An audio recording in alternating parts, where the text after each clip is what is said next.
Mabigat mo problema mo, anak. Ang dami-dami mong hinahanap na solusyon kung saan-saan, kung kani-kanino. Pumasok ka ng simbahan. Pumasok ka ng simbahan. Kausapin mo ang anak ko. Magdasal ka.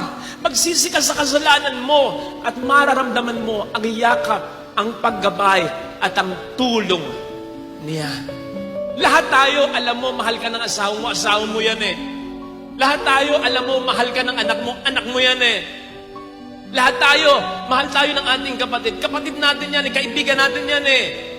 Pero kailan mo mas na-appreciate at mas nakikilala, mas nararamdaman ang pagmamahal niya? Kapag meron ka ng mabigat na problema. Ganon din ang pagmamahal ng Diyos. Hindi ko sinasabi na magdasal tayo, Lord, bigyan mo ako ng pinakamabigat na problema upang makilala kita. No! Ang sinasabi ko, lahat tayo po pwedeng dumaan doon. That we experience hitting rock bottom. Anong expression na hitting rock bottom? Ang sabi ng engineer, Father, sa tatayuan mong simbahan, matigas tong batong ito, kinakailangan ng matinding driller dito. So hitting rock bottom sa problema, parang yun ang pinakamabigat na problema. Wala nang mas titiin pa. Rock bottom ka na. May quote, ang sabi, God sometimes lets us experience hitting rock bottom for us to discover that He is the rock at the bottom. God allows us to experience hitting rock bottom for us to realize that He is the rock at the bottom.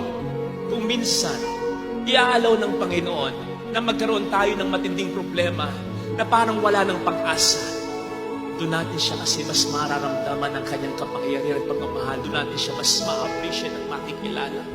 Kapatid, sa oras na magkaroon ka ng matinding problema, huwag kang lalayo sa Kanya. What? Mas lalo kang magdasal. Mas lalo kang kumapit. Doon mo siya mas mararamdaman. Walang hindi kakayaning puntahan ng Diyos habang tayo nabubuhay sa mundong ito. Kung papaano ang nanay mo, kahit nasa ka pupuntahan ka, walang hindi kakayaning puntahan ng Diyos habang tayo nabubuhay upang tayo ay Kanyang samahan at tulungan, paniwalaan.